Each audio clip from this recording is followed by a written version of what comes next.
7월 12일 오늘 만나 성경 말씀은 요한계시록 8장 6절에서 9절 말씀입니다. 그때에 나팔을 하나씩 가진 7천사가 나팔을 불 준비를 하였습니다. 첫째 천사가 나팔을 부니 우박과 불이 피에 섞여서 땅에 떨어졌습니다. 그래서 땅의 3분의 1이 타버리고 나무의 3분의 1이 타버리고 푸른 풀이 다 타버렸습니다. 둘째 천사가 나팔을 부니 불타는 큰 산과 같은 것이 바다에 던져졌습니다.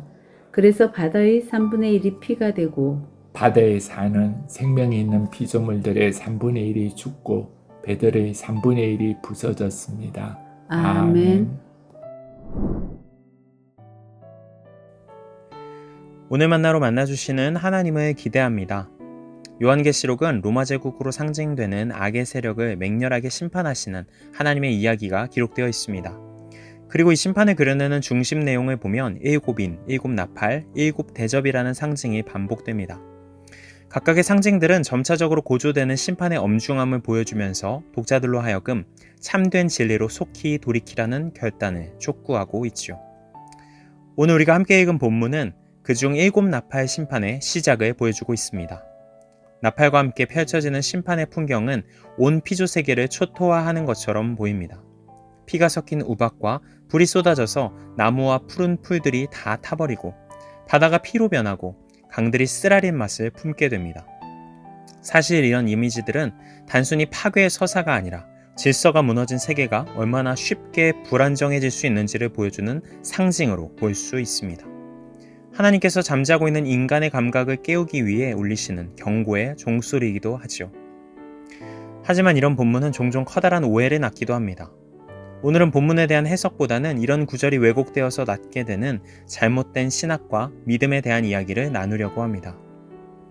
많은 이들이 이런 구절들을 문자 그대로 받아들이며 미래에 확정된 시간표처럼 받아들이는 실수를 범하곤 합니다. 그래서 세상을 바라보는 대단히 왜곡된 신학이 만들어지게 되는데요.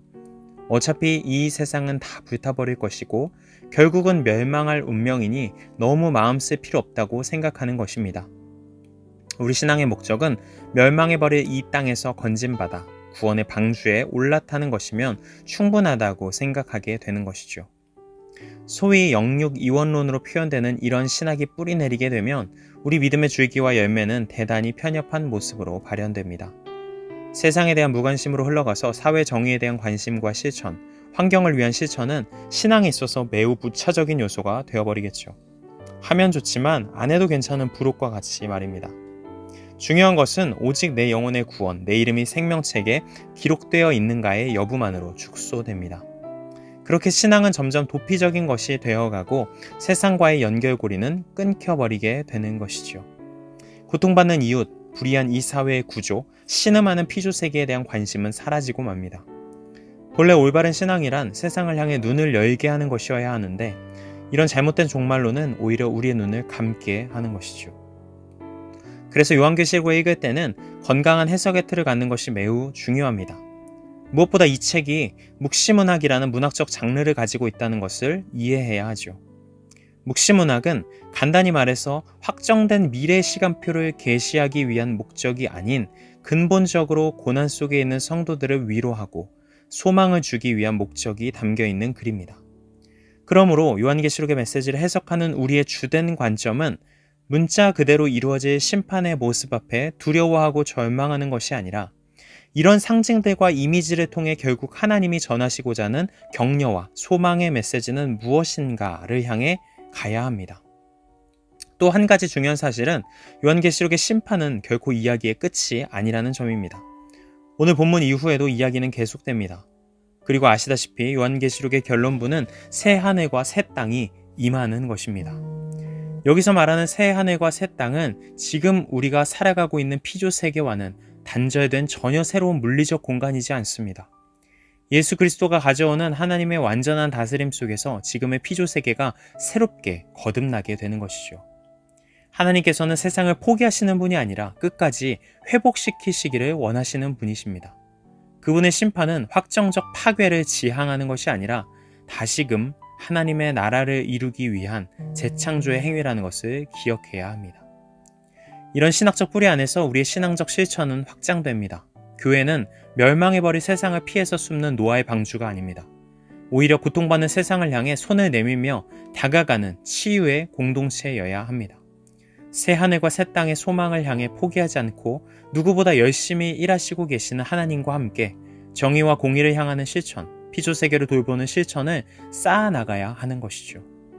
사랑하는 성도 여러분, 오늘 본문의 나팔소리가 절망적 미래로 향하는 두려움의 서곡이 아닌 사랑의 실천을 향한 거룩한 도전으로 성도님들의 마음속에 깊이 울려 퍼지기를 소망합니다.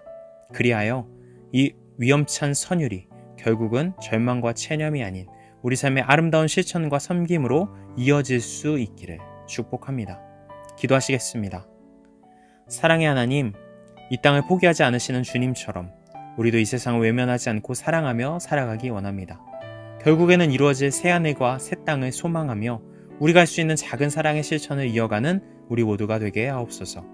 예수님의 이름으로 기도드립니다. 아멘. 이제 두 가지 기도 제목으로 함께 기도합니다. 첫 번째로 오늘의 말씀에 따라 기도하겠습니다. 세상을 이처럼 사랑하시는 하나님의 마음을 깊이 깨달아 우리 또한 세상을 살리는 작은 실천을 쌓아가게 하옵소서. 두 번째로 내일의 예배를 위해 기도하겠습니다. 주일 예배를 통해 우리 교회 모든 성도들이 하나님의 마음과 더 깊이 이어지는 은혜를 누리게 하옵소서.